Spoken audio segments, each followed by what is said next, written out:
अस्सलाम वालेकुम। दुरूद शरीफ पढ़ने।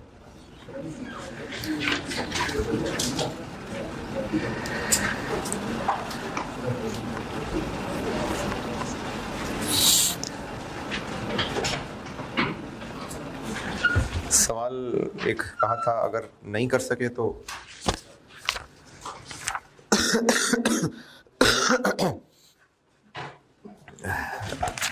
अगली क्लास में कर लूँगा, अगर नहीं कर सके।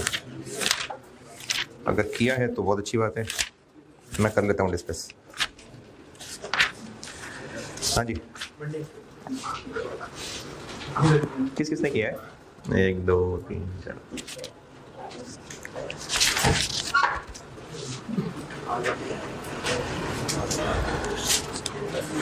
यार ऐसे कैसे चलेगी प्रैक्टिस भाई? कंसोलिडेशन के तो फिर बिल्कुल ही नहीं करेंगे आप। उसका तो सवाल करने के लिए भी 1.5-2 घंटे चाहिए।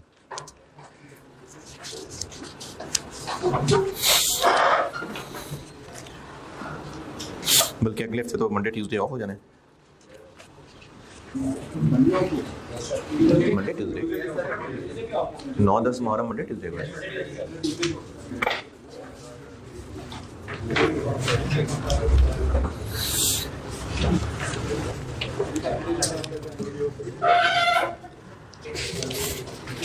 चले फिर एक सवाल और बता दूंगा, और ये दोनों फिर मिला के आप वेडनेसडे को आए तो किए हूँ।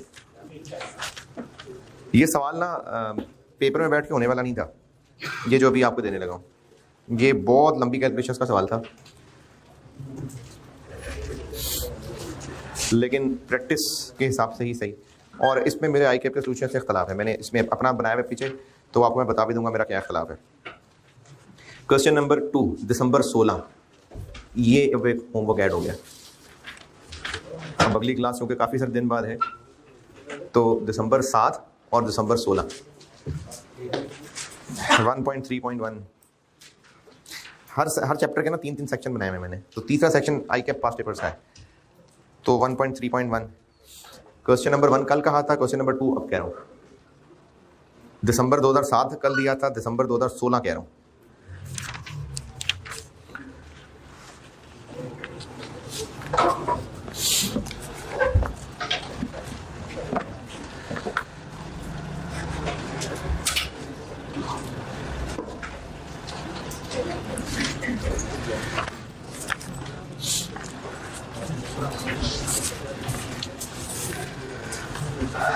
चैप्टर टेक्स्ट में पेज नंबर 8 पे आए। चैप्टर टेक्स्ट में पेज नंबर 8।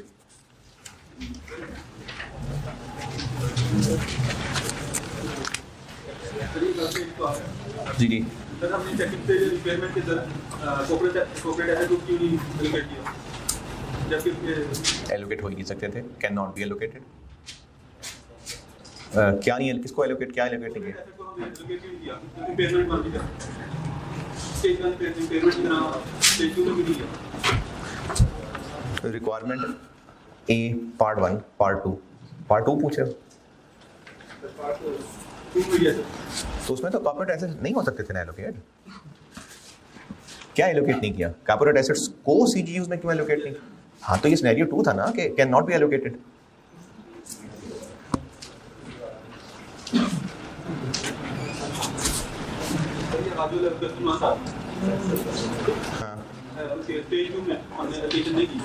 मैंने नहीं किया ना डिस्कस, वो इतने सारे लोगों ने नहीं किया।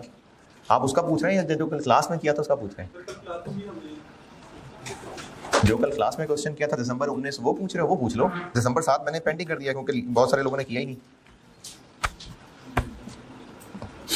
कल जो दिसंबर 19 किया था वो पूछ रहे हो, वो पूछ लो।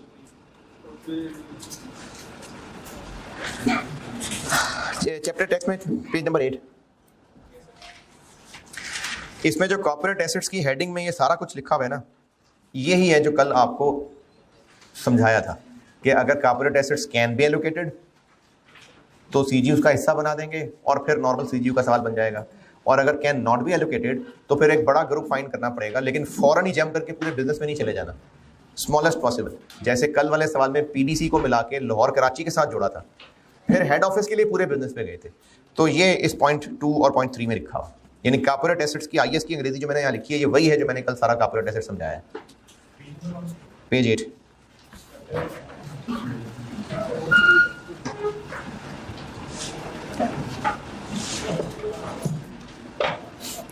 1.1.8 हर चैप्टर को मैंने 3 सेगमेंट्स में बांटा हुआ है। चैप्टर टेक्स्ट जो अंग्रेजी है, प्रैक्टिस क्वेश्चंस और आई कैप के पास पेपर्स। तो ये जो कॉर्पोरेट की हेडिंग, कॉर्पोरेट एसेट्स की हेडिंग में जितना कुछ लिखा हुआ है ये सब वही लिखा हुआ है जो कल आपको सवाल के साथ समझाया था। पेज नंबर 9 नहीं सॉरी पेज नंबर 8 के एंड पे, पेज नंबर 8 के एंड पे इम्पेयरमेंट लॉस बांटना कैसे है ये भी हम कर चुके।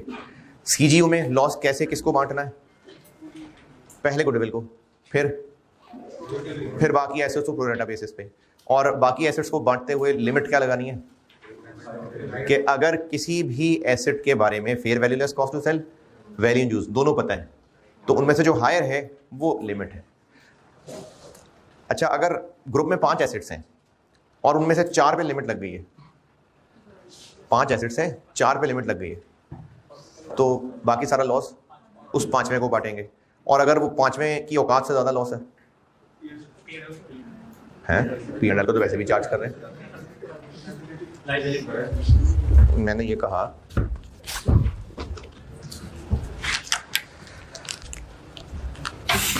कि एक सीजीयू के अंदर बिल्डिंग और प्लांट एंड मशीनरी और फर्नीचर और इक्विपमेंट और गुडविल, पहले लॉस बांट दिया इसको, और ये था 1000, ये 1500, ये 500, ये 100, ये 100, और लॉस टोटल लॉस था 280। पहले 100 ये गया, बाकी रह गया 180। इनकी लिमिट लगने की वजह से 130 का लॉस अभी भी बांटना बाकी है।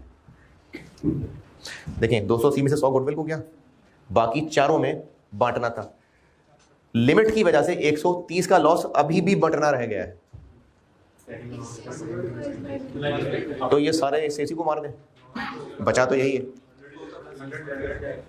इसको हम इसके औकात से ज्यादा लॉस नहीं डाल सकते क्योंकि अगर ज्यादा डाल दिया तो वो माइनस में चला जाएगा। पेज 9 के टॉप पे ये लिखी हुई है लिमिट, अब इसको पढ़ लें। पहले मैंने यहां से नहीं पढ़ाया था, अब बात मुकम्मल की है मैंने। पेज 9 के टॉप पे ये है असल लिमिट कि इन एलोकेटिंग एन इम्पेयरमेंट लॉस किसी भी एक एसेट को the entity shall not reduce the carrying amount of an asset. An asset, ये कल मैं बात कर रहा था कि लिमिट एन एसेट के लिए, इसलिए कल वाले सवाल में लिमिट का रोला नहीं आ रहा था क्योंकि एसेट्स के तो नाम ही नहीं पता थे। तो एन एसेट की लिमिट है क्या, हायर ऑफ फिर value less cost to sell, value in use और जीरो। ये क्या बात है, जीरो यानी नेगेटिव में नहीं ले जाना। अब जैसे अगर ये 130 को बांट गया वो तो नेगेटिव में चला जाएगा, नहीं नहीं नेगेटिव में नहीं लेके जाना। ये है लिमिट कि जिसकी fair value less cost to sell पता है, वैल्यू यूज पता है, उनमें से हायर ले लें, नहीं तो जीरो से नीचे तो बहरहाल इसको नहीं लेके जाना। हाँ, अगर जिम्मेदारी बनती है किसी आईएएस के तहत, ये पहले भी की थी बात कि अगर नेगेटिव में जा रहा है तो फिर लायबिलिटी बना ले। बस ये पॉइंट 3 और 4 में यही बात लिखी हुई। तो रिवर्सिंग एन इम्पेयरमेंट लॉस से ऊपर तक IAS 36 हो गया, फिर 30 की लायबिलिटी बन जाएगी अगर IAS 37 के तहत वो बन रही है कंडीशंस, तो कि लाश ठिकाने लगानी है, उस लाश को ठिकाने लगाने जिम्मेदारी बन गई है, तो फिर वो प्रोविजन बनती हुई तो फिर लॉस रिकॉर्ड होगा, वरना नहीं। रिवर्सिंग एंड इम्पेयरमेंट लॉस पे आते हैं बट नहीं बांटेंगे, वो कौन सा बुरा मान जाएगा, नहीं बांटेंगे बस। फिर इम्पेयरमेंट लॉस हम पूरा चार्ज ही नहीं कर पाएंगे, यानी अब इस सूरत में इम्पेयरमेंट लॉस नहीं हो पाया, 280 चार्ज नहीं हो पाया तो नहीं हो पाया, हम मजबूरी है, नहीं तो ना से जीरो से नीचे नहीं गिरा देना किसी को। इस चैप्टर का लास्ट हिस्सा इम्पेयरमेंट लॉस की रिवर्सल। इम्पेयरमेंट टेस्ट कब किया था? Goodwill, intangible asset with indefinite life, intangible asset not yet available for use, इनके लिए हर साल, और बाकी सबके लिए जब भी हालात खराब थे। तो जब हालात खराब थे तो इम्पेयरमेंट टेस्टिंग की थी, लॉस रिकॉर्ड कर लिया था। अब जब हालात अच्छे, वही वाले हालात जो खराबी पे इम्पेयरमेंट टेस्ट किया था, वही वाले हालात के जब अच्छाई शुरू हो जाएगी फिर इम्पेयरमेंट टेस्ट करेंगे। हालात अच्छे होने पे भी इम्पेयरमेंट टेस्ट करेंगे। क्यों? अब क्यों कर रहे होंगे? क्योंकि जो पहले लॉस चार्ज किया था हालात खराब हो गए थे, अब हालात वापस अच्छे हो गए तो उस लॉस को फिर रिवर्स करना होगा। ये इंपेयरमेंट लॉस का रिवर्सल है, लेकिन रिवर्सल है, गेन नहीं है। इससे क्या फर्क पड़ा कि अगर शुरू से ही बस हालात अच्छे ही हैं तो कोई गेन नहीं रिकॉर्ड कर देना। रिवर्सल का मतलब है पहले हालात खराब थे, लॉस रिकॉर्ड किया था, अब हालात अच्छे हुए हैं तो अब क्या करें, जो लॉस रिकॉर्ड किया था वो रिवर्स करते हैं। इसको इंपेयरमेंट लॉस रिवर्सल कहते हैं। तो इसकी भी इंडिकेशंस हैं, ये पढ़ लें, उन्हीं का उलट लिखा हुआ है। जैसे वहां पर एक इंडिकेशन थी कि मार्केट वैल्यू गिर गई है, अब है कि बढ़ गई है। वहां इंडिकेशन थी कि टेक्नोलॉजी में चेंज हुई है और बिजनेस पे बुरा असर पड़ा है, अब है कि टेक्नोलॉजी में चेंज हुई और बिजनेस पे अच्छा असर पड़ गया। वहां पर था कि इंटरेस्ट रेट्स बढ़ गए, यहाँ पर इंटरेस्ट रेट्स कम हो गए। तो तकरीबन वही वाले पॉइंट्स जो वहां पड़े थे उन्हीं को उलट करके ये रिवर्सल की इंडिकेशन है। पेज 9 पे हूं मैं, तो ये वही हैं, बस उलट हुए हैं। इसका कोई टाइम लिमिट होती है क्या? कितने बैकवर्ड ईयर्स तक, अगर पेमेंट 5 साल पहले हुई है तो हम उसको नहीं, जब तक एसेट मौजूद है। रिवर्सल की इंडिकेशंस वही हैं जो तब पड़ी थी, उनका उलट है। वहां पर हालात खराब होने इंडिकेशन थी, यहाँ पर हालात अच्छे होने इंडिकेशन है। वहां पर लॉ के बुरे असरात पड़ना इंडिकेशन थी, यहाँ लॉ के अच्छे असरात पड़ना इंडिकेशन है। तो इंडिकेशंस हुई, इंपेयरमेंट टेस्ट किया और अगर जरूरत पड़ी तो इंपेयरमेंट लॉस रिवर्स कर दिया। अब रिवर्स करना कैसे है, रिवर्स करना कैसे? अगर तो एक एसेट था जी, हमने एक वेयरहाउस रेंट पे लिया हुआ है जिसमें हम अपनी इन्वेंटरी स्टोर करते हैं, तो उस वेयरहाउस उसको हम अपने सीजीयू का पार्ट बनाएंगे या नहीं? वेयर हाउस एक बिल्डिंग है, नहीं आप कह रहे रेंट पे लिया हुआ, तो फिर वो पीपी कैसे होगा? सर वो प्रॉफिट में पार्टिसिपेट कर रहे हैं। नहीं, वो पीपी तो हो ना, प्रॉपर्टी प्लांट इक्विपमेंट तो हो ना वो। अच्छा चलें, शॉर्ट टर्म लीज नहीं है, ठीक है, राइट ऑफ यूज है, चले आगे चलें, है पीपी, फिर आगे। मैं ये पूछ रहा हूँ हमारे सीजीयू का पार्ट बनाएंगे। देखिए वो लीजेस पढ़ाऊंगा ना, तो उसमें एक एसेट होता है राइट ऑफ यूज, ठीक है, वेयर हाउस किराए पे लिया हुआ है, राइट ऑफ यूज एसेट है, तो उस पर बिल्कुल लगेगा I36। अब जब लगेगा और ये कैश जनरेट नहीं करता है तो देखना पड़ेगा किसकी सपोर्ट पे है, तो बिल्कुल सीजीयू का हिस्सा बनेगा किसी ना किसी, बिल्कुल बनेगा वेयर हाउस। लॉस रिवर्स कैसे होगा, पहले इंडिविजुअल एसेट बताता हूं। एक मिसाल लेते हैं, एक एसेट था जिसकी कॉस्ट थी 200 और लाइफ थी 10 साल। ईयर 1 गुजरा, डेप्रिसिएशन हुई 20, बाकी रह गया 180। दूसरे साल डेप्रिसिएशन चार्ज हुई, फिर 20, बाकी रह गया 160। अब इसकी रिकवरेबल अमाउंट कैलकुलेट की गई और इस पे इंपेयरमेंट लॉस आ गया। इसकी रिकवरेबल अमाउंट थी 136। इसकी रिकवरेबल अमाउंट थी 136। कितना लॉस हो गया? 24 का हो गया लॉस।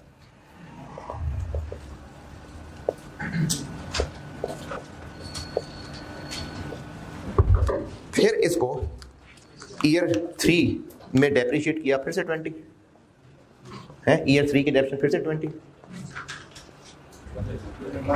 फिर से 20, क्यों ट्वाइस क्यों हो जाएगी?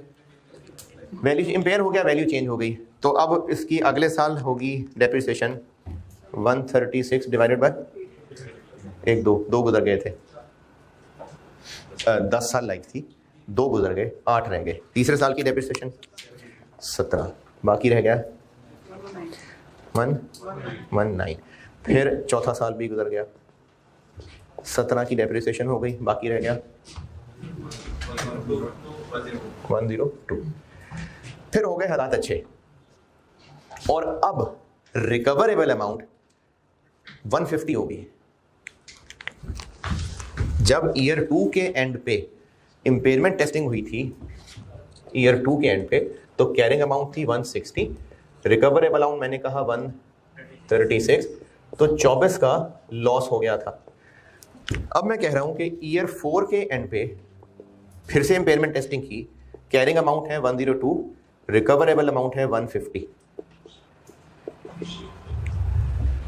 तो 48 का गेन रिकॉर्ड कर लें।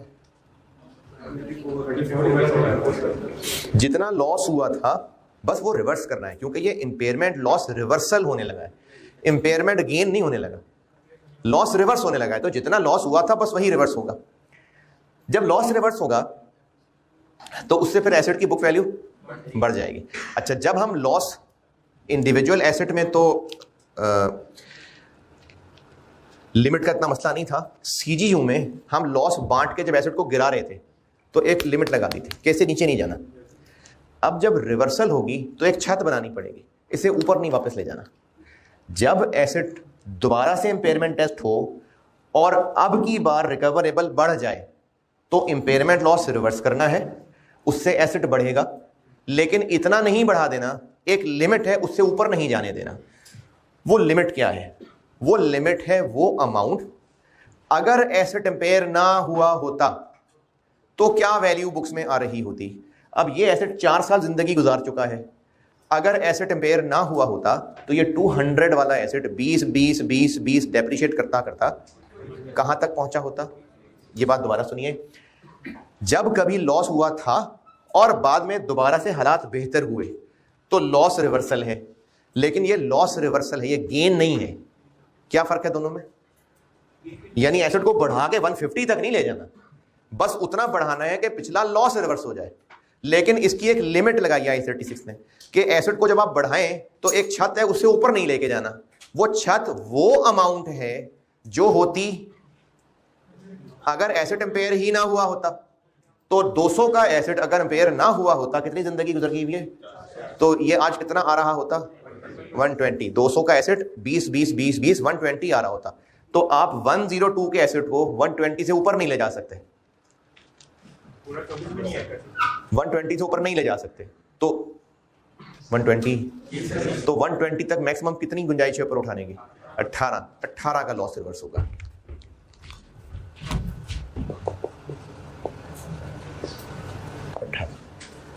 ताकि ये बढ़ के वापस 120 तक आ जाए। जब कभी लॉस चार्ज किया था कर दिया, फिर डेप्रिसिएशन चार्ज होने लग गई एसेट की, अब हालात अच्छे हुए तो अब जब कैरिंग अमाउंट है रिकवरेबल से कंपेयर किया, रिकवरेबल ज्यादा हो गई, लेकिन एसेट की वैल्यू बढ़ा के सीधी रिकवरेबल तक नहीं पहुंचा देनी। एक लिमिट है, उससे ऊपर नहीं ले जा सकते। वो लिमिट क्या है? एसेट 102 पे आ चुका था, इसका दिल 150 पे जाने का कर रहा था, लेकिन एक लिमिट है 120, इससे ऊपर नहीं उठा सकते एसेट को। और ये 120 की लिमिट क्या है? ये अमाउंट कैसे कैलकुलेट हुई? वो कैरिंग अमाउंट जो आज होती had no impairment loss been charge. अब एसेट को हम बढ़ाएंगे जरूर, लेकिन यहां तक नहीं पहुंचा सकते, इससे ऊपर नहीं जा सकता। ये इसकी अपर लिमिट। ओके, अब इस 120 तक पहुंचाने के मैं आपको एक और तरीका बता देता हूं, अगर वो यूज करना ज्यादा आसान हो तो वो यूज कर लेना। अभी 120 की लिमिट कैसे निकाली? वो अमाउंट जो आज होती बुक वैल्यू अगर लॉस ना हुआ होता। ये एक और तरीका बताता हूं, बेशक इसके साथ ही कॉलम चला लें, ट्रैक रखने में आसानी रहेगी। लॉस हुआ था 24 का,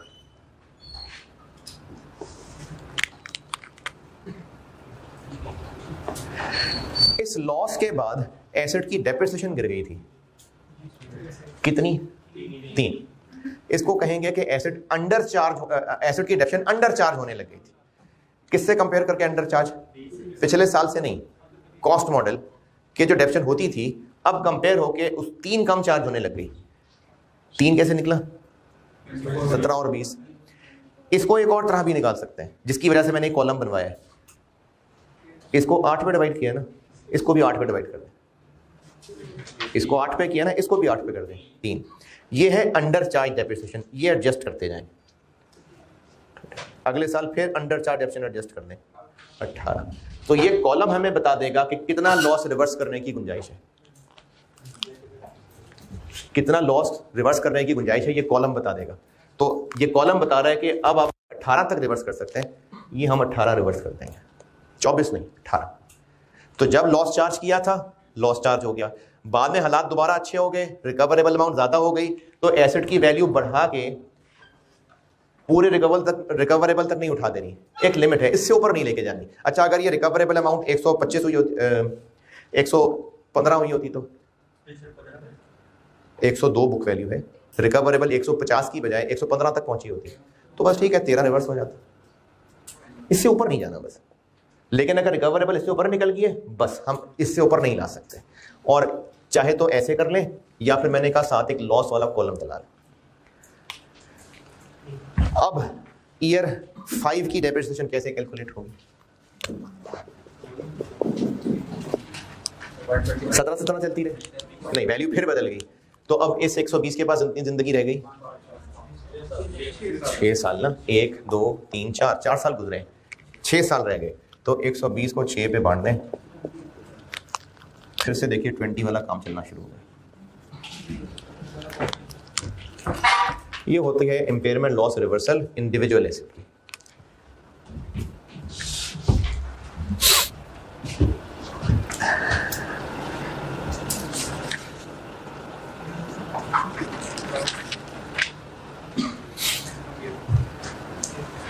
और इसकी अकाउंटिंग क्या होगी 18 की? P&L क्रेडिट होगा या सरप्लस क्रेडिट होगा, डिपेंड करता है कि लॉस की अकाउंटिंग क्या की थी। अगर ये कॉस्ट मॉडल पे था तो लॉस P&L में डाला था, तो लॉस रिवर्सल भी P&L में जाएगा। अगर ये रिवैल्यूएशन मॉडल पे था तो रिवैल्यूएशन डाउनवर्ड जैसी अकाउंटिंग की थी, अब रिवैल्यूएशन अपवर्ड जैसी अकाउंटिंग कर देंगे। पेज नंबर 10 पे आए, पेज नंबर 10, पेज नंबर 10 पे आए, इस पेज का पहला हाफ सारा पढ़ लें। Reversal of an impairment loss for an individual asset, ये लिमिट वाली बात भी बता दी और ये अकाउंटिंग वाली बात भी देख लें। पेज नंबर 10, पेज का पहला half, reversal of an impairment loss for an individual asset, ये सारा पढ़ लीजिए और आप ही अभी प्रैक्टिस क्वेश्चन 8 सॉल्व कर दीजिए। आप अभी प्रैक्टिस क्वेश्चन 8 सॉल्व कर दें। पहले पेज 10 सारा पहला हाफ पढ़ लीजिए, अगली हेडिंग से ऊपर ऊपर तक, और उसको पढ़ने के बाद प्रैक्टिस क्वेश्चन 8 सॉल्व कर दें आप लोग अभी।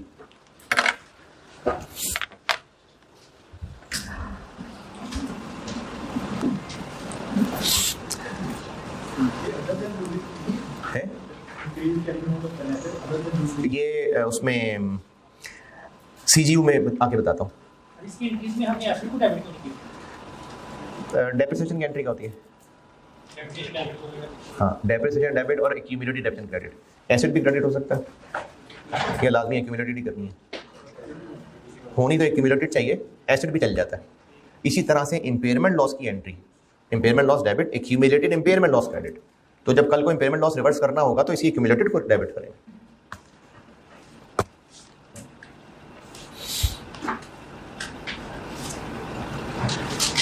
पेज 10 पहला हाफ कहा है पढ़ लीजिए सारा, अगली हेडिंग से ऊपर ऊपर तक, और प्रैक्टिस क्वेश्चन 8 सॉल्व कर दीजिए।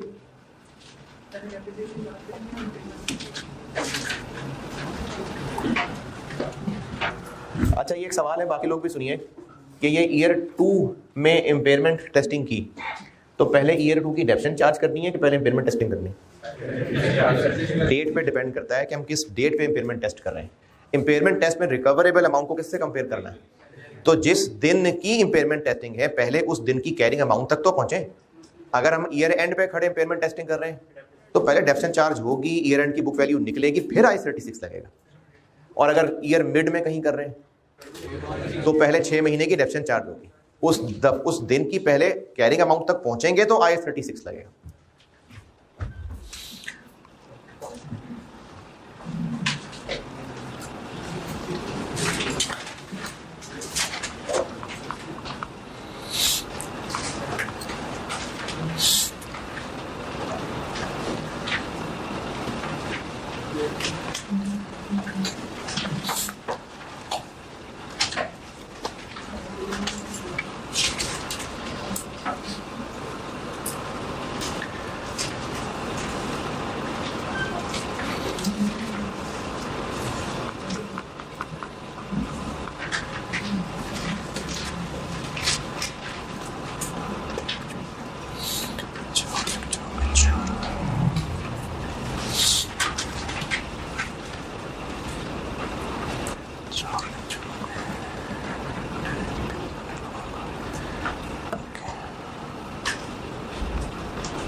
कितनी लाइफ बाकी?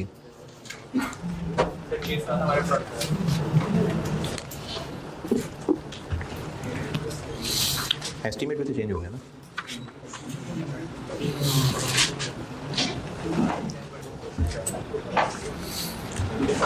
लाइफ रिड्यूस होगी 2 साल, तो 6 की जगह 4 रहेगी।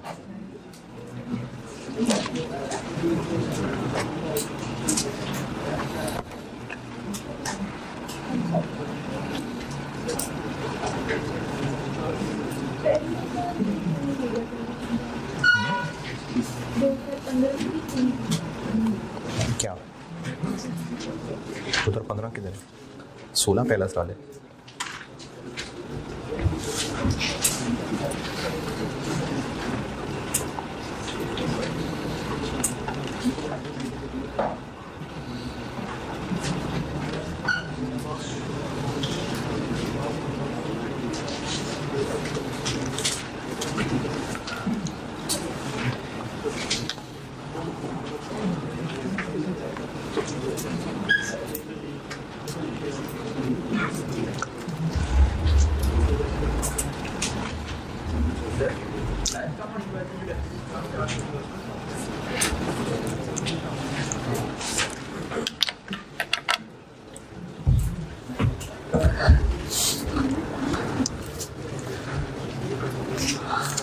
हाँ जी, कितना अर्सा लगेगा?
हाँ जी,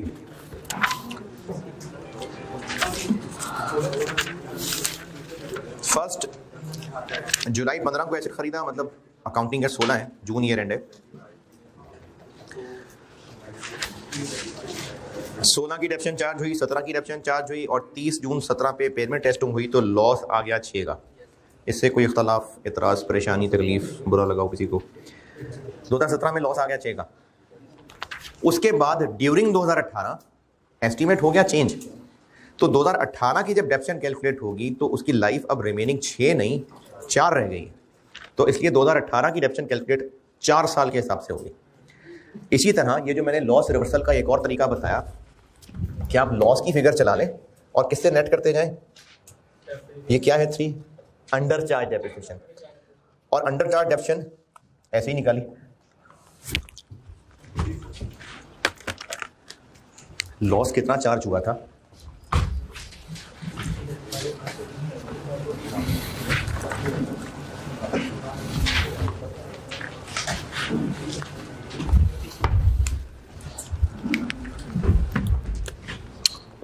कॉस्ट कितनी? 40। 2016 में डेप्शन चार्ज हुई 5 की, और 2017 में भी डेप्शन चार्ज हुई 5 की, बाकी रह गया 30। रिकवरेबल अमाउंट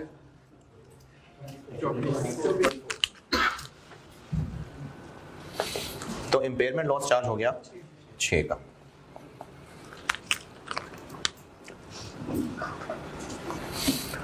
फिर 2018, लेकिन 2018 में चूंकि एस्टीमेट हो गया है रिवाइज, तो 24 के पास जिंदगी बची है 4, और इसी तरह अंडर चार्ज डेप्रिसिएशन ये भी 4।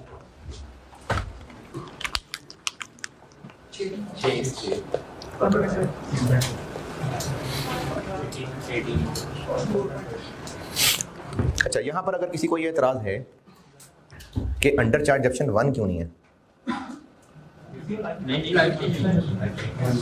क्योंकि लाइफ चेंज हो गई।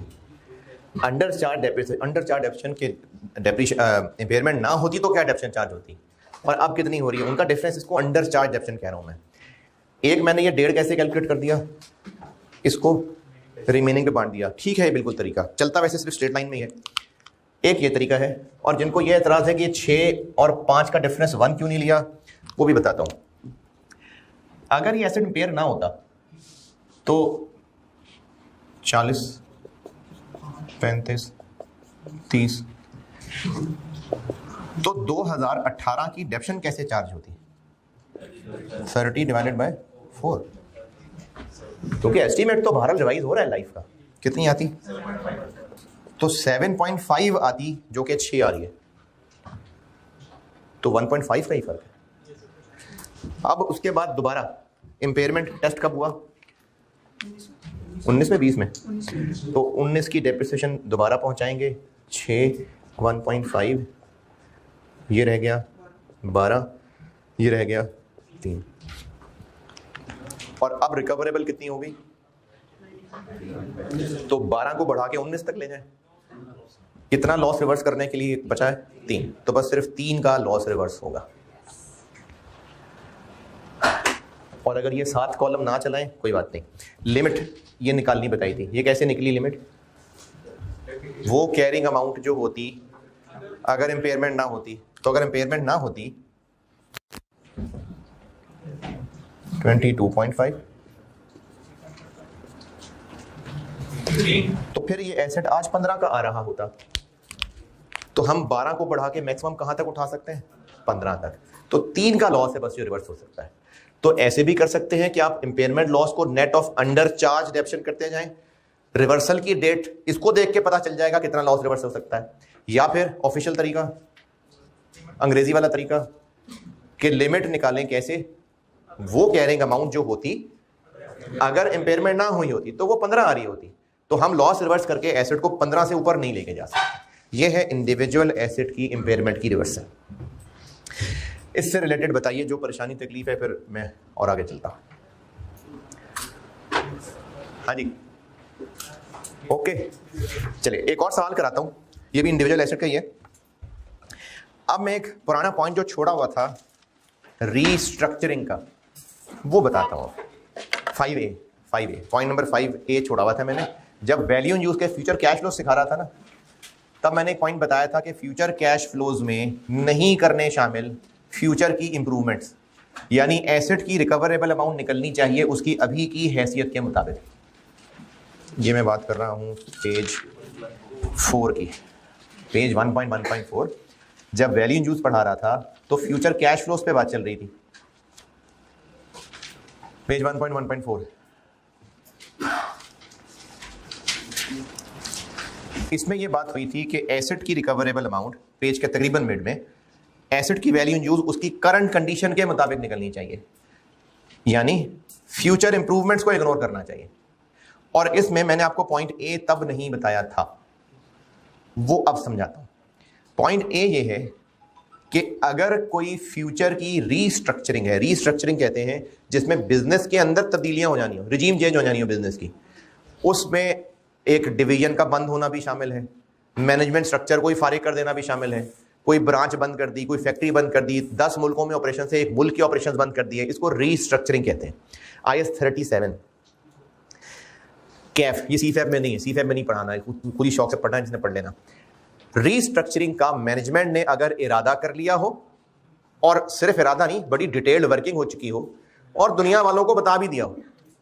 IAS 37 कहता है कि अगर मैनेजमेंट ने इरादा कर लिया, वर्किंग वगैरह सब फाइनल है और लोगों को पता भी चल गया हुआ है, तो फिर there is a present obligation to restructure. तो उसके लिए फिर प्रोविजन फॉर रीस्ट्रक्चरिंग बनाई जाती है और इसका एक्सपेंस डेबिट होता है। यह है IAS 37 का रीस्ट्रक्चरिंग का रूल। रीस्ट्रक्चरिंग की मिसाल दोबारा सुन लें, कोई पूरी फैक्ट्री बंद कर देना, कोई ब्रांच बंद कर देना, कोई डिवीजन बंद कर देना, कोई कंट्री के ऑपरेशन बंद कर देना, एक प्रोडक्ट लाइन ही बंद कर देना, आसान अल्फाज में कोई काम बंद करके लोगों को निकाल देना, इसको रीस्ट्रक्चरिंग कहते हैं। IAS 37 के मुताबिक अगर कंपनी ने रीस्ट्रक्चरिंग का प्लान बना लिया हो पूरा डिटेल्ड और लोगों को भी बात पहुंचा दी हो, तो फिर रीस्ट्रक्चरिंग कॉस्ट की प्रोविजन क्रिएट की जाती है। Expense debit, provision for restructuring cost credit. Restructuring cost से मुराद ये है कि ये फैक्ट्री बंद करने पे खर्चा कितना आएगा, और जब कल को वाकई ही खर्चा आ जाएगा तो एंट्री क्या होगी? Provision for restructuring debit, cash credit. ये IAS 37 की मैंने आपको काम की बात रिवाइज कराई है। पॉइंट नंबर 5A में लिखा हुआ है कि अगर किसी प्लांट से रिलेटेड हमने रीस्ट्रक्चरिंग का आइडिया तो सोच लिया, चलो इरादा भी कर लिया, लेकिन अभी दुनिया वालों को नहीं बताया, तो फिर इस रीस्ट्रक्चरिंग के जो असरात पड़ने वाले थे वो भी फ्यूचर कैश फ्लोज में इग्नोर करना है। एक प्लांट है जिसकी लाइफ रिमेनिंग रहती है 10 साल, लेकिन हम इरादा कर चुके हैं कि इसको 7 साल बाद बस बंद कर देंगे, लेकिन अभी ये इरादा बताया नहीं दुनिया वालों को, तो प्लांट की वैल्यू इन यूज 10 साल के हिसाब से निकालें या 7 साल के हिसाब से। ये मेरी मिसाल दोबारा सुने, एक प्लांट की रिमेनिंग लाइफ 10 साल रहती है, हम इरादा कर चुके हैं कि 7 साल बाद बंद कर देंगे प्लांट को, लेकिन अभी ये बात हमने दिल में रखी हुई है, इजहार नहीं किया, तो IAS 37 के मुताबिक प्रोविजन फॉर रीस्ट्रक्चरिंग नहीं बन रही। वैल्यू इन यूज निकालते हुए 10 साल ही यूज करें या जो सोच चुके हैं 7 साल का। तो रीस्ट्रक्चरिंग अगर अभी तक IAS 37 के मुताबिक नहीं कमिट हुई तो उसके इफेक्ट्स भी नहीं लेने फ्यूचर कैश फ्लोज में। ये है 5A।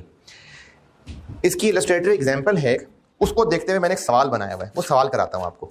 प्रैक्टिस क्वेश्चन 9 पढ़ लें। Practice question 9।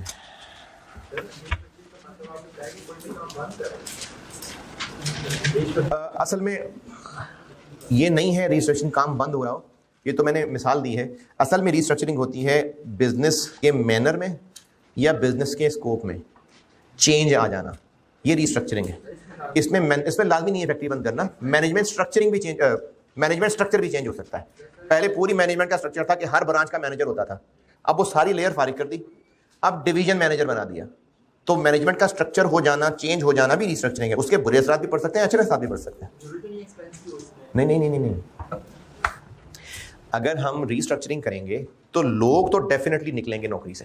Product line change हो रही है, अगर हम कोई नई प्रोडक्ट लॉन्च करते हैं जिसमें लोग नहीं नहीं नहीं, ये रिस्ट्रक्चरिंग ही नहीं है। प्रोडक्ट लाइन चेंज करती है ना, प्रोडक्ट लाइन चेंज करने से मुराद है कि एक नया प्रोडक्ट शुरू कर दिया है, पुराना खत्म कर दिया, पुराना खत्म करके तो फिर उसके लोग निकालेंगे ना। पुराने प्रोडक्ट, नई प्रोडक्ट बना भाई सारे लोग नहीं इस काबिल होते ना, सब लोग नहीं है ना। हर प्रोडक्ट के एक टेक्निकल वर्कर होते हैं। अब जो वर्कर चमड़े के जूते सी सकता है तो वो कपड़े की शर्ट जरूरी नहीं कि सी सके, उसकी एक्सपर्टीज डिफरेंट है। तो इसलिए रिस्ट्रक्चरिंग में यकीनन कुछ ना कुछ लोग निकलते हैं। अच्छा, जब लोग निकलेंगे तो उनको पैसे दे दिला के निकालना पड़ेगा। फिर हो सकता है कोई कॉन्ट्रैक्ट तोड़ने पड़े, पेनल्टीज देनी पड़ेंगी। हो सकता है कोई गवर्नमेंट के कॉन्ट्रैक्ट तोड़े हों, कोई फीसें जमा करानी पड़ेंगी, तो खर्चा होता है। तो उस खर्चे को रिस्ट्रक्चरिंग कॉस्ट कहते हैं। प्रैक्टिस क्वेश्चन 9 पढ़ लें, एक साल करा के इसका फिर नमाज की ब्रेक करते हैं। क्वेश्चन नंबर 9 पढ़ लें। अच्छा, बेशक पूरा ना पढ़ें, उसमें टाइम लगेगा। सिर्फ ये 31 दिसंबर 2018 वाला पोर्शन पढ़ लें।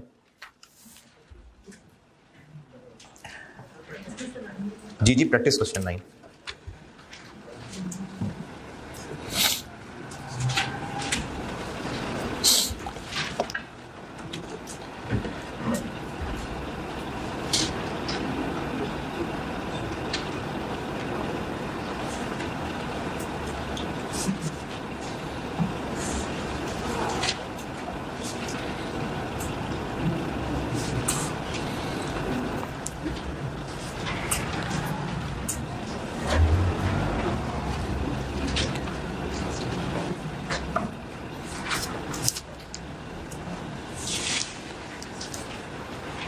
जी, ये सिर्फ इस पेज पे वाली चीज़ पढ़ लें, काफ़ी है। बाकी नमाज के बाद कराऊंगा सवाल। 2018 पढ़ लिया। 2018 के एंड पे खड़े हम और प्लांट की कैरिंग अमाउंट 3000 है और रिमेनिंग लाइफ 10 साल बाकी है, जिसके कैश फ्लोज नीचे टेबल में दे दिए। ये जो कैश फ्लोज दिए हुए हैं पहले टेबल में, पेज 5 पे हूँ मैं, ये 10 साल के कैश फ्लोज हैं। उसके नीचे लिखा हुआ है कि मैनेजमेंट ने रीस्ट्रक्चरिंग का प्लान बना लिया हुआ है, लेकिन अभी 2021 के एंड पे खड़े हैं। नहीं सॉरी, 2021 में करेंगे रीस्ट्रक्चर। अभी इस वक्त तक ये अनाउंस नहीं किया लोगों को। अभी हम कहाँ खड़े हैं? 31 दिसंबर 18 पे। तो 31 दिसंबर 18 पे खड़े होके हम रीस्ट्रक्चरिंग जो कि 21 में करेंगे उसका प्लान बना चुके, अभी लोगों को नहीं बताया। इसके अच्छे असरात पड़ेंगे, और वो अच्छे असरात पड़ेंगे जो नीचे वाले टेबल में है। इस रीस्ट्रक्चरिंग की वजह से फॉलोइंग एडिशनल बेनिफिट्स आएंगे। फिलहाल ये बेनिफिट्स ऊपर वाले डब्बे में शामिल नहीं किए गए। ये इस वक्त तक जो डाटा लिखा है ये पढ़ के ये मतलब समझ आता है जो कहा। तो अब हम इस वक्त वैल्यू यूज निकालते हुए बस ऊपर वाला डब्बा यूज करेंगे या नीचे वाला डब्बा भी यूज करेंगे? नीचे वाला डब्बा क्यों नहीं? क्योंकि entity is not yet committed. अगर एंटिटी कमिट हो चुकी होती, अनाउंस हो चुका होता, तो फिर उसके इफेक्ट्स कंक्लूड करते। अभी दूसरे डब्बे को इग्नोर कर देंगे और पहले वाले डब्बे की डिस्काउंटिंग किस रेट से करेंगे? 14% के 10%, 14%। और डिस्काउंटिंग मैं पहले भी कहा था मैं नहीं कर रहा बोर्ड पे, वो आप कर लेंगे। जब इन 10 के 10 कैश फ्लोज की एक एक करके 14% पे डिस्काउंटिंग करेंगे तो पेज नंबर 16 पे आए, वर्किंग 1.1, पेज 16, वर्किंग 1.1। 14% पे डिस्काउंटिंग करेंगे और वैल्यू यूज आ जाएगी 20-50 और कैरिंग अमाउंट 3000 है, तो तकरीबन 950 का impairment loss. Impairment loss debit, accumulated impairment loss credit. किस दिन? 31 दिसंबर 18। तो पेज नंबर 15 के टॉप पे, पेज नंबर 15 का टॉप, पहली एंट्री 31 दिसंबर 18, तकरीबन 950 मिलियन से impairment loss debit, accumulated impairment loss credit. 2018 31 दिसंबर डन। ओके, चले मगरिब पढ़ लें। बताता हूँ मैं। अच्छा, मैंने ना चूँकि पास्ट पेपर्स की प्रैक्टिस भी करनी है, जैसे कल बोर्ड पे किए थे सवाल, फिर उसके अलावा मैंने हर आईएएस के काफ़ी सारे प्रैक्टिस क्वेश्चन भी बनाए हुए हैं, किसी में 10-10, 15-15 भी बनाए होंगे, तो इसलिए कुछ सवाल मैं बोर्ड पे नहीं भी कर रहा हूँ, टाइम नहीं है हमारे पास, तो जो समझाने आसान होंगे मैं पीछे सोल्यूशन से दिखा के डिस्कस कर लिया करूँगा, ठीक है? मतलब सर पैसे दिए तो बोर्ड पे लिखें सारा कुछ, वरना कोर्स नहीं खत्म हो गया है। पास्ट पेपर्स तो बोर्ड पे करूँगा ही सारे, लेकिन ये प्रैक्टिस क्वेश्चन कुछ नहीं भी करूँगा, कुछ बोर्ड पे कर भी दूंगा। तो ये वाला मैं आपको ज़बानी ही कर रहा हूँ, डिस्कस क्वेश्चन 9। अच्छा, आप पूछ रहे हैं कुछ? तो बस वर्कशॉप वाली सैंपल थी। हाँ, अगर तो सर बस में ऑपरेशन बंद हो जाते हैं शायद, तो उसको पूरे सीजीयू तो नहीं करेंगे, पेमेंट टेस्ट तो पैरामीटर करेंगे, फिर सीजीयू में करेंगे। कल आए थे, परसों भी सवाल एक ही पूछा एक स्टूडेंट ने कि एक सीजीयू की इम्पेयरमेंट टेस्टिंग कर रहे हैं, तो क्या सिर्फ सीजीयू की इम्पेयरमेंट टेस्टिंग होगी या इंडिविजुअल एसेट की भी होगी? तो पहले इंडिविजुअल एसेट की इम्पेयरमेंट टेस्टिंग होगी जिसकी होनी बनती है, सीजीयू उसके बाद आएगा। पहले इंडिविजुअल एसेट, इंडिकेशंस मौजूद हैं, और अगर सवाल की बात करें तो value in use of fair रिलेस cost मौजूद है, पहले उसकी इम्पेयरमेंट टेस्टिंग करेंगे, फिर सीजीयू पे आएंगे। क्वेश्चन 9 कर रहा था मैं डिस्कस, और 31 दिसंबर 18 पे खड़े हैं। ये चूंकि मैं ज़बानी सोल्यूशन दिखा के कर रहा हूं, तो एक हाथ इधर सोल्यूशन पे रख लें, एक क्वेश्चन पे रख लें।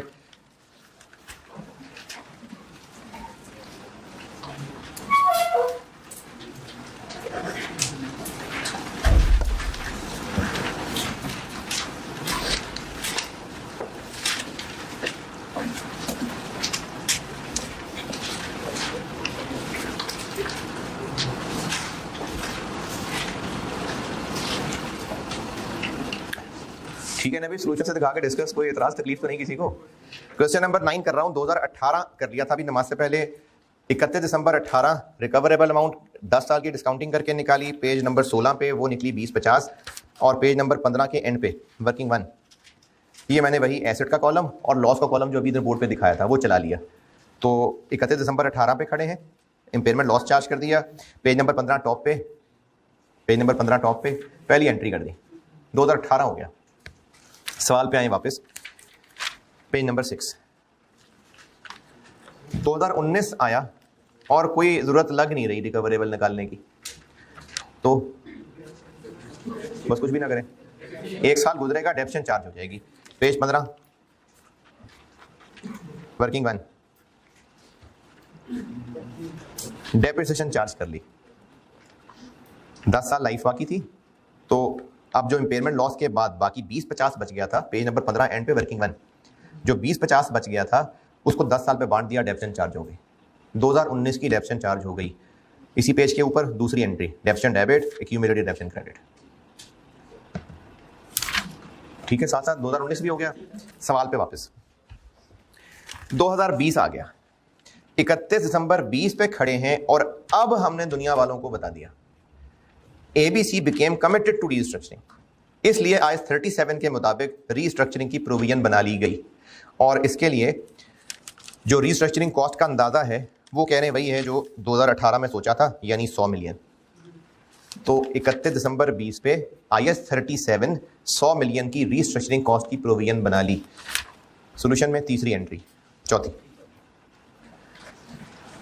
अच्छा तीसरी तो मिस हो गई, 2020 के एंड पे आ गए हम, तो पहले तो डेप्शन चार्ज होगी, तो तीसरी एंट्री फिर से वही अमाउंट डेप्रिसिएशन चार्ज हो गई, 31 दिसंबर 20 फिर से डेप्शन चार्ज हो गई।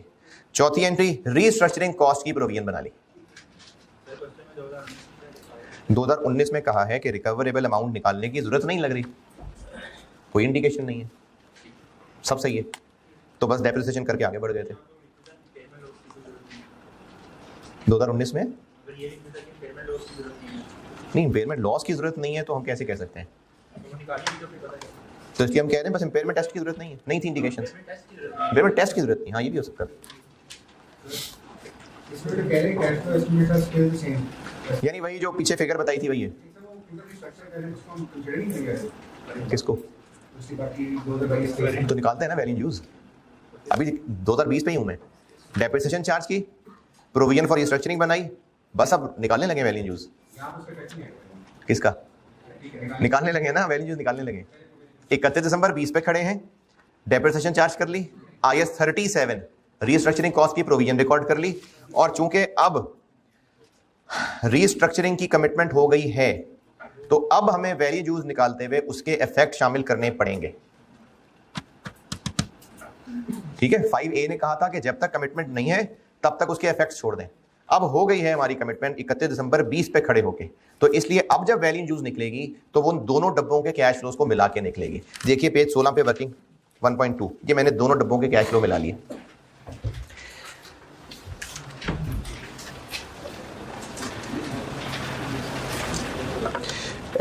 ये 2 सवाल की उम्मीद है मुझे कि आप पूछेंगे। वर्किंग 1.2 देख लें पहले। 31 दिसंबर 20 पे हम दोबारा वैल्यू यूज कैलकुलेट कर रहे हैं क्योंकि अब उसका इफेक्ट लेना बनता है। तो वर्किंग 1.2 देख लीजिए।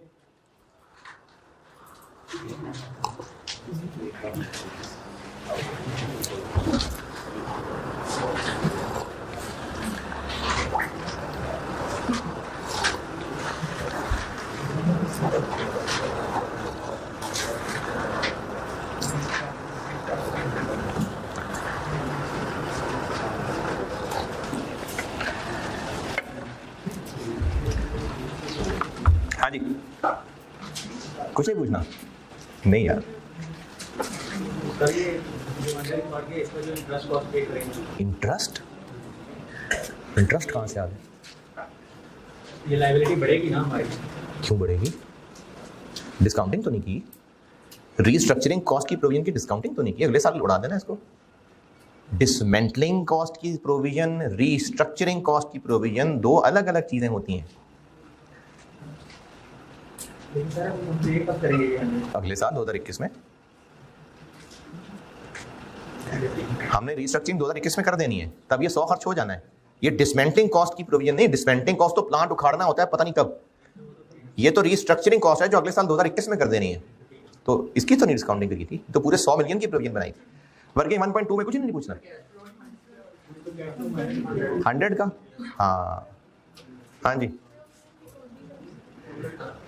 Cash flows shall not include cash outflow for already recognised liabilities. Provision बना ली 100 की, तो कैश फ्लोज पढ़ते हुए पढ़ा था कि वो कैश आउटफ्लो जो ऑलरेडी रिकॉर्डेड लायबिलिटी के लिए होना है उसको नहीं करना हमने वैल्यू यूज में काउंट, तो इसलिए 100 को नहीं करना एज एन आउटफ्लो इस वैल्यू यूज में कंसीडर, क्योंकि वो ऑलरेडी रिकॉग्नाइज हो चुकी प्रोविजन। जब कैश फ्लोज पढ़ाए थे ना वैल्यू यूज निकालते हुए, तो उनमें एक पॉइंट पढ़ा था, ये मैं पॉइंट भी बता देता हूं, पेज नंबर, जी बिल्कुल, पॉइंट नंबर पेज 4 पे, point number 4, page 4 point number 4।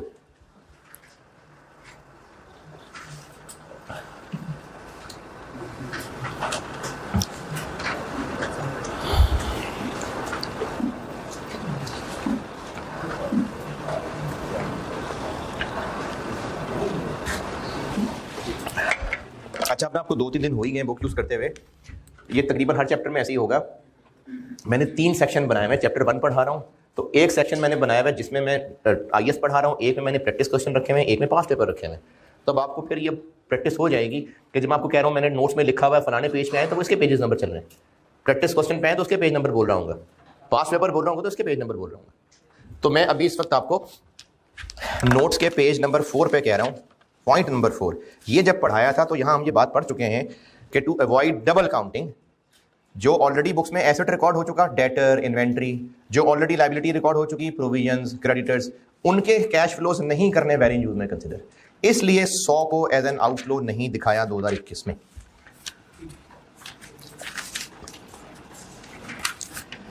ठीक है, तो वर्किंग 1.2 इसलिए 100 बिलियन को एज अ खर्चा 2021 में नहीं दिया। अच्छा, कैश फ्लो 2020 वाला किधर गया?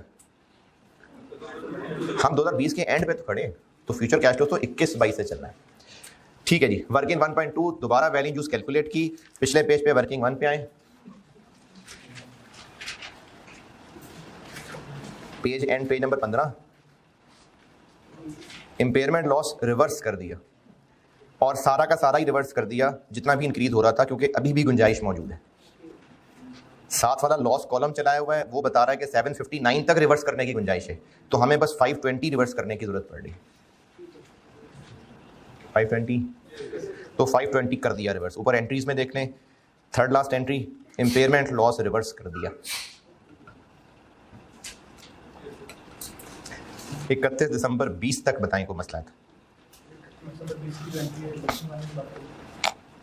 वर्किंग वन में second last time working one में डेप्रिसिएशन चार्ज करने के बाद एसेट 1640 तक पहुंचा खड़ा है, जबकि हमने जो नई वैल्यू यूज निकाली है वर्किंग 1.2 में वो 2161 है, तो 520 बढ़ना बनता है।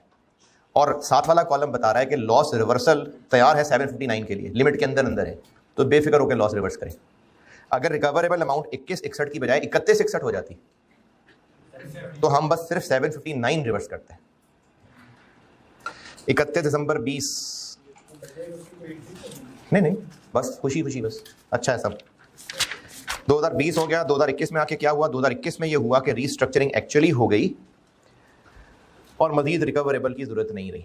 सवाल में 2021 रीस्ट्रक्चरिंग एक्चुअली हुई, खर्चा हमारी सोच से ज़्यादा हो गया, 120 हो गया और मजीद ज़रूरत नहीं है इम्पेयरमेंट टेस्टिंग की। तो 2021 में देखें, एक तो डेप्रिसिएशन चार्ज हो गई और दूसरा रीस्ट्रक्चरिंग का एक्चुअली खर्चा हो गया, तो last entry provision debit cash credit, और जो ऊपर 20 खर्च हुआ वो अलग एक्सपेंस बन गया। ये हो गया क्वेश्चन नंबर 9। ये हो गई जी सिंगल एसेट की impairment loss reversal. Single asset impairment loss reversal कि जब कभी पहले लॉस चार्ज हुआ था और बाद में रिकवरेबल बढ़ने की वजह से अब हमने लॉस को रिवर्स करना है, लेकिन लिमिट से ऊपर नहीं ले जा सकते। ये हो गया सिंगल एसेट। अब आते हैं सीजीयू पे।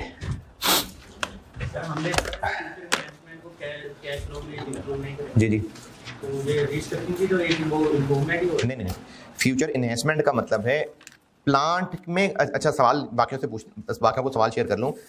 सवाल ये पूछ रहा है स्टूडेंट कि हमने पढ़ा था कि कल को एसेट में जो इम्प्रूवमेंट होनी है उसके इफेक्ट हम अभी से कैश फ्लो में नहीं लेंगे, क्योंकि एसेट की अभी की जो औकात है, अभी की जो फिजिकल हैसियत है, उसके कैश फ्लोज होने चाहिए। ये कह रहे हैं ना। फ्यूचर इंप्रूवमेंट का मतलब था एसेट में तब्दीली, एसेट की कैपेसिटी बढ़ा देंगे, अपग्रेड कर देंगे, उसको नहीं कंसिडर करना।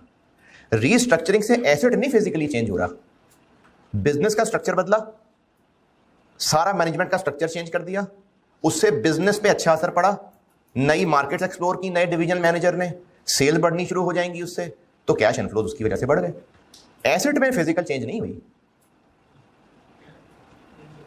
जो बात थी ना फ्यूचर इंप्रूवमेंट, वो एसेट की फिजिकल इंप्रूवमेंट की बात हो रही है, उसको कंसिडर नहीं करना। Asset in its current condition के कैश फ्लोज निकालने, asset in its current condition, मुल्की हालात इन इट्स करंट कंडीशन नहीं। तो रीस्ट्रक्चरिंग हुई, पता नहीं क्या रीस्ट्रक्चरिंग है, मैं कह रहा हूं हो सकता है मैनेजमेंट स्ट्रक्चर बदलना हो, तो अब उसकी जगह जो नया स्ट्रक्चर होना हो सकता है उससे ज्यादा अच्छा बिजनेस चल जाए, इसलिए वो कैश फ्लोज बढ़ रहे हैं। अगर हम फिजिकल से ऑनलाइन में ट्रांसफर करें, जिसका ऑर्डर सिस्टम है अपना, अच्छा एजुकेशन, अच्छा ठीक है, बिजनेस का स्ट्रक्चर चेंज हो गया, हाँ ठीक है, रीस्ट्रक्चरिंग है, manner of business conduct change हो गया, रीस्ट्रक्चरिंग हो गई, तो उससे प्लांट एंड मशीनरी पे क्या फर्क पड़ा? क्या ये प्लांट एंड मशीनरी में इंप्रूवमेंट हो गई? जिस मशीनरी से प्रोडक्शन होती थी, पिज़्ज़े बना के बेचते थे, जो कस्टमर चल के आता था उसको पिज़्ज़ा खिला देते थे। अब जिस प्लांट में पिज़्ज़े बनते हैं, अब हमने अपना मैनेजमेंट अपना बिजनेस स्ट्रक्चर ये चेंज किया कि रेस्टोरेंट छोटा कर दिया, नुक्कड़ पे दुकान खोखा खोल लिया, ऑनलाइन ऑर्डर बुक करके घर पिज़्ज़ा डिलीवरी शुरू कर दी। अब ऐसा करने से मार्केट बढ़ गई, नए कस्टमर्स हम तक पहुंचना शुरू हो गए, सब लोग नहीं आ सकते थे वहां तक, सेल्स बढ़ गई, तो ये रीस्ट्रक्चरिंग हो गई, प्लांट चेंज कर दिया, तो प्लांट की कैपेसिटी वही की वही है। तो रीस्ट्रक्चरिंग फ्यूचर इंप्रूवमेंट नहीं है, प्लांट की फ्यूचर इंप्रूवमेंट को मना किया हुआ लेने से।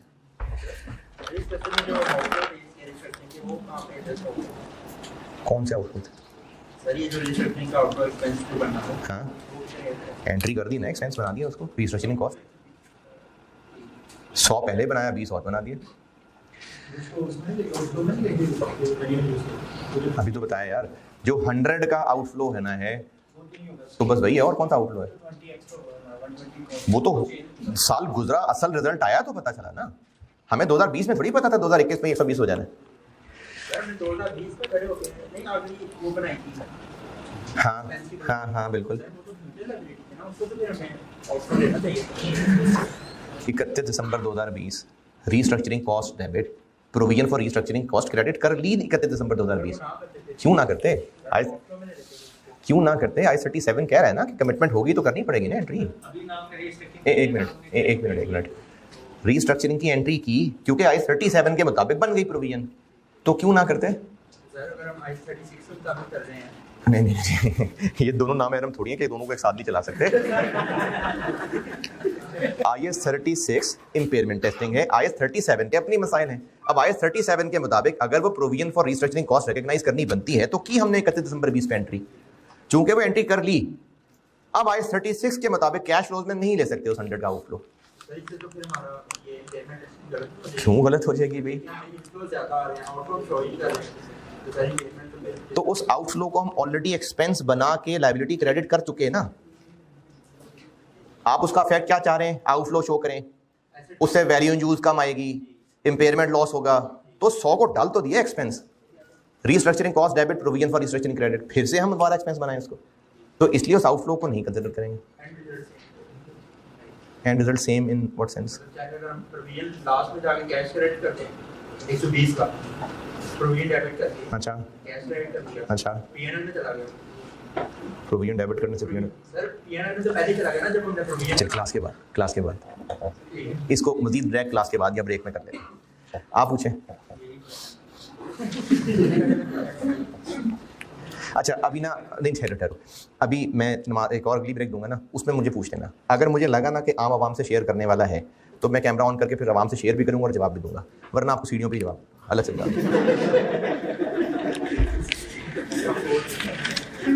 यार हंस रहे हैं आप, मैंने कौन सा कहा सीढ़ियों से धक्का दे दूंगा, जवाब भी दूंगा।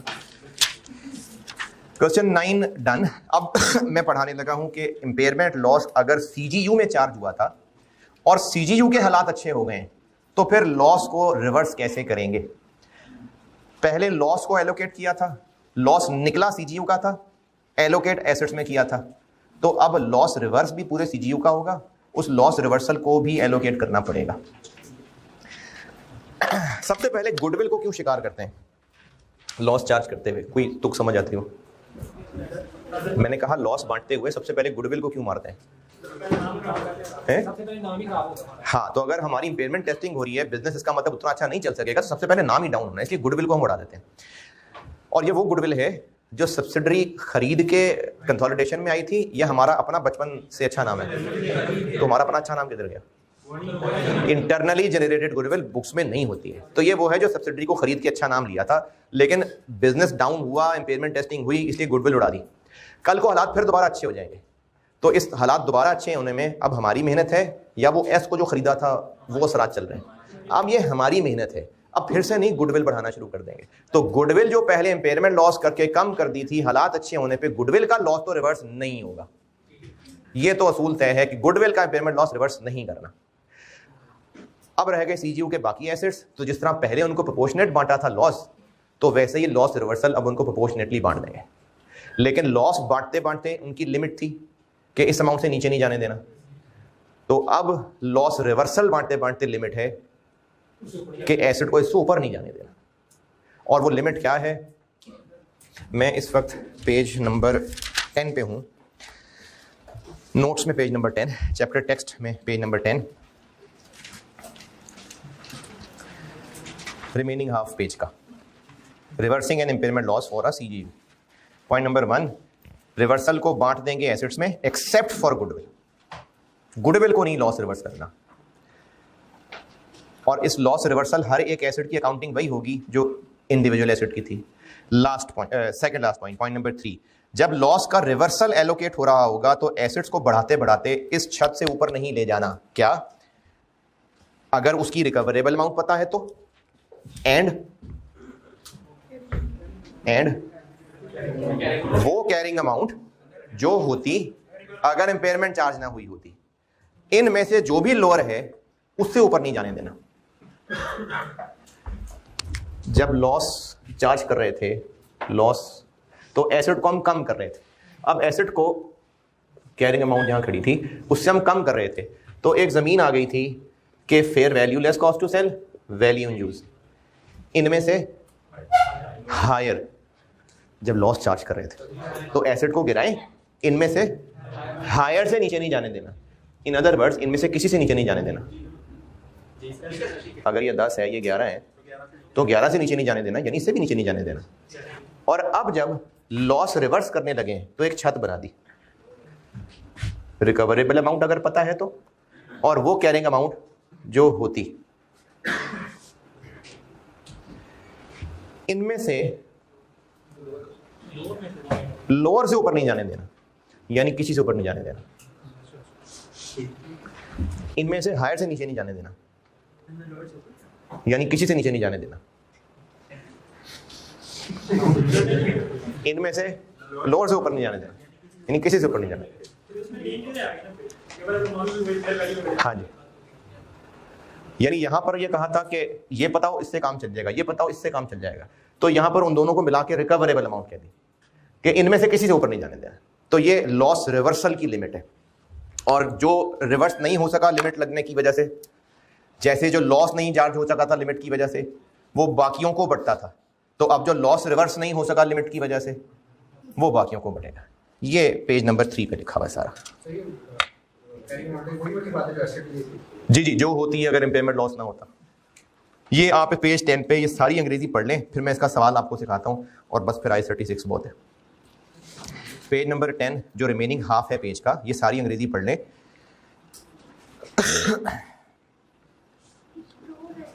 हाँ जी, प्रोरेटा जो हम प्रोपोर्शनेटली पहले भी बांटते थे, प्रोरेटा कहते हैं उसको प्रोपोर्शनेट बांटने को। अच्छा, ये ऑनलाइन वालों के लिए ये लेक्चर इतना लंबा इसलिए चल रहा है क्योंकि मैं चाह रहा हूँ 36 इसमें क्लोज हो, फिर 10 में IFRS 5 का शुरू करूँ।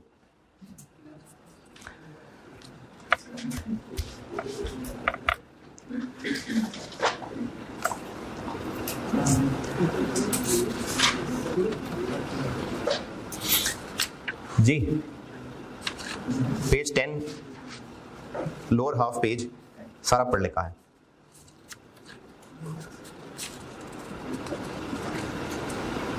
पढ़ लिया? क्वेश्चन नंबर 11 पढ़ लें।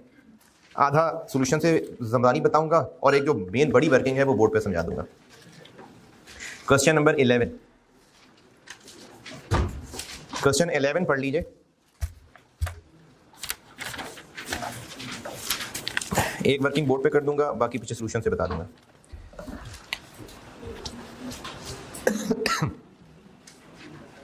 प्रैक्टिस क्वेश्चन 11 पढ़ लें।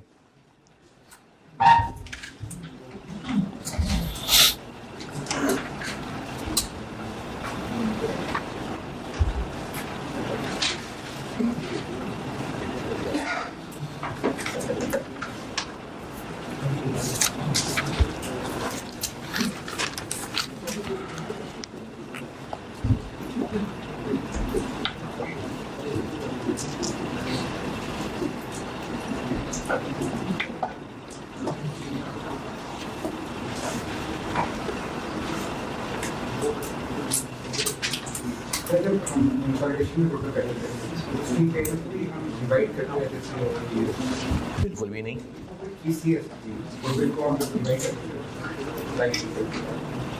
हरगिज़ नहीं। टैक्स में करते हैं शायद टैक्स में ऐसा होता है कि नहीं, को टैक्स में ऐसा रूल है कि गुडविल को 10 साल पे अलाउ करते हैं। नहीं, ऐसा कुछ नहीं, कंसोलिडेशन में तो ऐसा कुछ नहीं।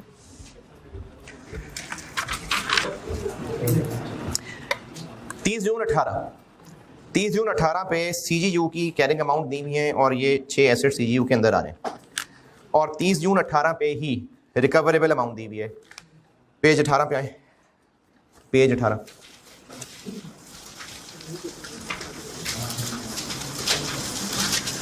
सॉल्यूशन पे इसके शुरू में ही सॉल्यूशन क्वेश्चन दोनों रखे हैं सामने। सॉल्यूशन के शुरू में देखें, सारे एसेट्स लिस्ट डाउन कर लिए, उनकी कैरिंग अमाउंट्स आ गई। टोटल CGU की कैरिंग अमाउंट 4900 हो गई, जबकि रिकवरेबल सवाल में दी हुई है 4100। 800 का लॉस आ गया, और सामने देखें सबसे पहले उड़ा दिया गुडविल को, और बाकी लॉस सब में प्रोपोर्शनेट बांट दिया क्योंकि कोई ऐसा किसी की लिमिट नहीं थी। तो ये 31 जून 18 लॉस बांट दिया। 30 जून 18 के ये जो शुरू में टेबल है कोई लिमिट शिमिट नहीं, सिंपली एलोकेट कर दिया सब में, गुडविल उड़ा दी और बाकियों को प्रोपोर्शनेट कर दिया। 2018 से आगे 2020 पे आते हैं, ये मैं आपको बोर्ड पे बताता हूँ वर्किंग।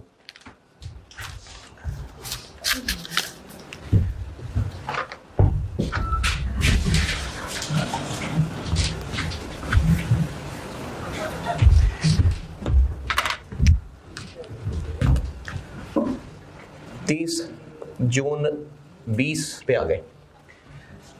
एसेट्स बताइएगा क्या क्या है? लैंड है, बिल्डिंग है, प्लांट एंड मशीनरी है, सॉफ्टवेयर है, गुडविल है और इक्विपमेंट है। गुडविल को चूंकि उड़ा दिया था तो बस उड़ा दिया। 2018 पे इम्पेयरमेंट के बाद क्या क्या फिगर बन गई थी? 854.17, 1025, 1537.5, 256.25, 427.08। 30 जून 18 पे इम्पेयरमेंट लॉस चार्ज करने के बाद ये शक्ल बन गई हुई थी। अब अगली इम्पेयरमेंट टेस्टिंग कब हुई? 30 जून 20। रुको जरा, सब्र करो। 30 जून 18 की वैल्यूज यही है ना। अब 30 जून 20 पे इम्पेयरमेंट टेस्टिंग हो रही है तो 30 जून 20 तक पहुंचते हैं। कितने साल गुजर गए? 2 साल। और अब डेप्रिसिएशन चार्ज होनी थी क्योंकि इम्पेयर हुए थे तो रिमेनिंग लाइफ पे। ये तो लैंड है 1025, रिमेनिंग लाइफ कितनी? आपको जो ऊपर टेबल दिया हुआ है वो 18 के बाद की जिंदगी है। तो 18 के बाद बिल्डिंग के रहते थे 15, 2 गुजर गए।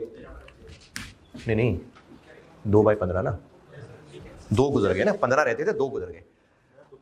बुक वैल्यू निकाल रहा हूं ना। ये 18 की पोजीशन। अब मैं 2 साल की डेप्शन माइनस करके आगे आ रहा हूं।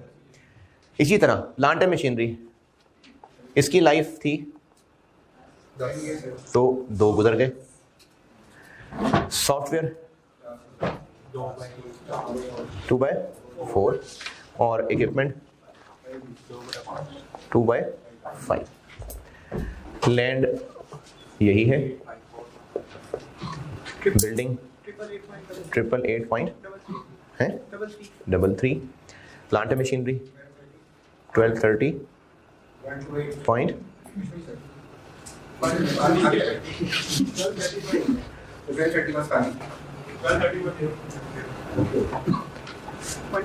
128.13, 256.25।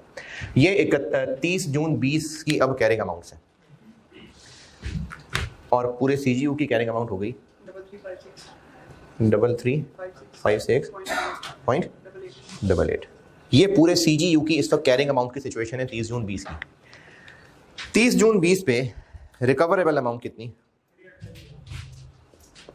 38580। तो इससे नजर आ रहा है कि लॉस रिवर्स होना बनता है।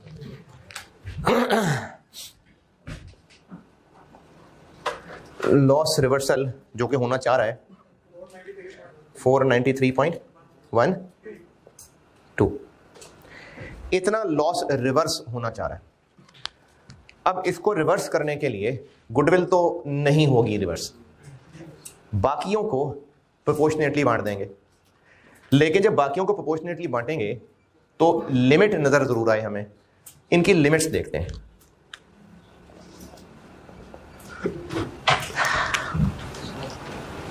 अच्छा, जब इम्पेयरमेंट लॉस बांटते थे ना तो लिमिट एक वैल्यू थी और बस उस वैल्यू ही को ज़बानी कंपेयर कर लिया था।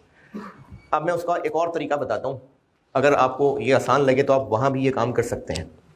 लिमिट निकाल रहा हूँ। लिमिट क्या होगी? या तो रिकवरेबल अमाउंट या वो कैरिंग अमाउंट जो होती अगर इम्पेयरमेंट ना हुई होती, और इन दोनों में से लोअर। तो लैंड की रिकवरेबल अमाउंट तो नहीं है, तो लैंड की वो अमाउंट जो होती अगर इम्पेयरमेंट ना हुई होती कितनी होती? वो 1000 ही होती, क्योंकि तो डेप्रिशिएट नहीं हो रही ना, ये तो वही 1000 होती। हाँ, इससे ऊपर नहीं जाना। बिल्डिंग अगर इम्पेयरमेंट ना हुई होती 18 में इसकी वैल्यू क्या लिखी हुई है? 1200, तो वही 1200 ही आगे आया होता। और हाँ ना, वो 1200 चल के आगे आया होता और 2 साल डेप्रिशिएट होके इतना रह गया होता। ये ठीक है, या -2/15 करो? 10। प्लांट एंड मशीनरी कितना था 18 में? 1800। वो आगे डेप्रिशिएट होके आया होता और इतना रह गया होता 1440। ये आ गई इसकी लिमिट, ये हो गई इसकी लिमिट, ये हो गई इसकी लिमिट। सॉफ्टवेयर तब कितना था? नहीं दी नहीं, अभी नहीं। तब कितना था? 300। अब रह गया होता 2/4 कितना?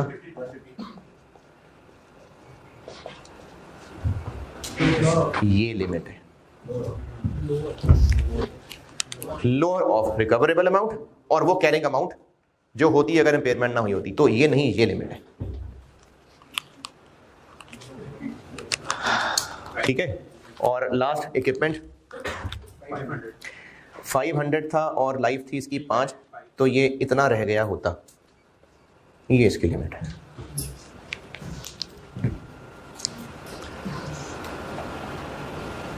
ये लिमिट्स चेक कर लें सबकी। किसी फिगर पे एतराज है तो मैं दोबारा बता दूं।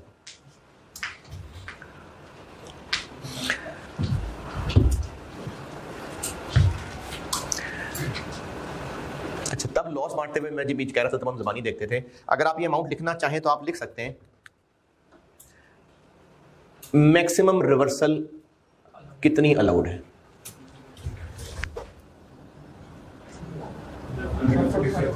145.83। मैक्सिमम रिवर्सल कितनी अलाउड है? 167। मैक्सिमम रिवर्सल कितनी अलाउड है? 210। मैक्सिमम रिवर्सल कितनी अलाउड है? और मैक्सिमम रिवर्सल कितनी अलाउड है? 43. ये हैं जो मैक्सिमम रिवर्सल अलाउड है। इसको प्रोपोर्शनलिटी बांट लेते हैं। जो इस लिमिट के अंदर अंदर होगा वो ठीक है, और जो इससे ऊपर निकल गया उसको फिर बाकियों में बांटेंगे। ठीक है। दोबारा लिमिट्स और अभी की कैरिंग अमाउंट। लॉस रिवर्सल होगा तो कैरिंग अमाउंट को बढ़ाएंगे, लेकिन ये छत है, इससे ऊपर नहीं ले जा सकते। तो मैक्सिमम लॉस रिवर्सल करने की गुंजाइश ये अब है, ये जिसको रिवर्स करना है तो इसको प्रोपोर्शनेटली बांटेंगे। किस प्रोपोर्शन में? इसमें। और हर एक का एक हिस्सा आएगा। अगर तो वो हिस्सा इस लिमिट के अंदर है तो हो जाएगा रिवर्स, लेकिन अगर किसी की लिमिट से बाहर निकल गया तो उसको फिर बाकियों में बांटेंगे। अब आप इसके सोल्यूशन की वर्किंग देख के समझ लें और उसमें कुछ पूछना है तो पूछें।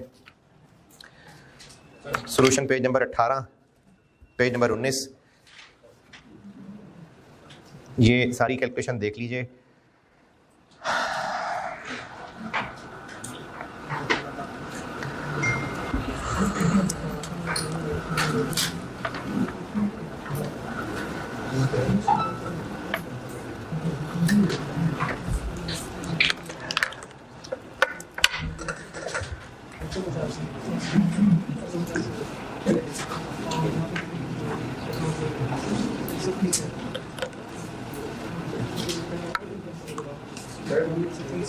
जैसा हम पहले कहते हैं कि पहले एस्पेक्ट को करने के लिए सीधे को करने के लिए दिस इज द सॉफ्टवेयर में आपको given the separately covered in 130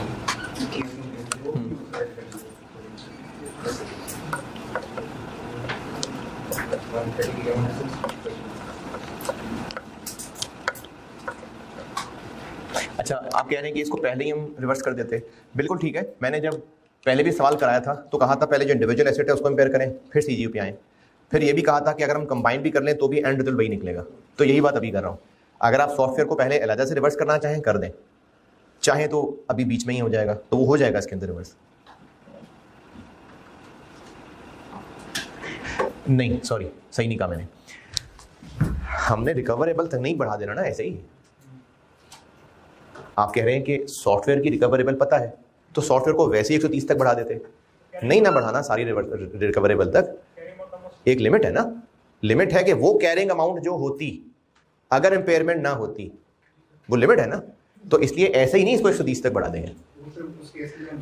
वो सिर्फ लॉस के लिए था जी।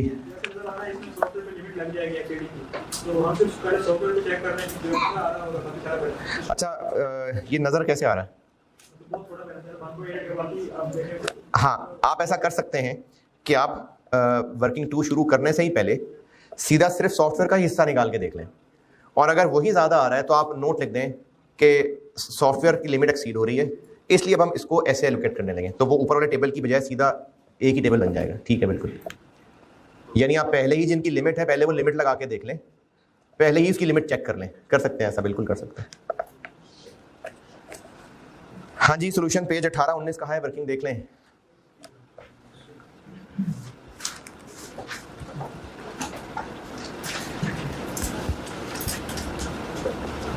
कैलकुलेशन में कोई सवाल? बस ठीक है, I36 डन, ख़त्म। अब मैं लेक्चर 10 लगाता हूँ और वो अगले IS में शुरू होगा। ठीक।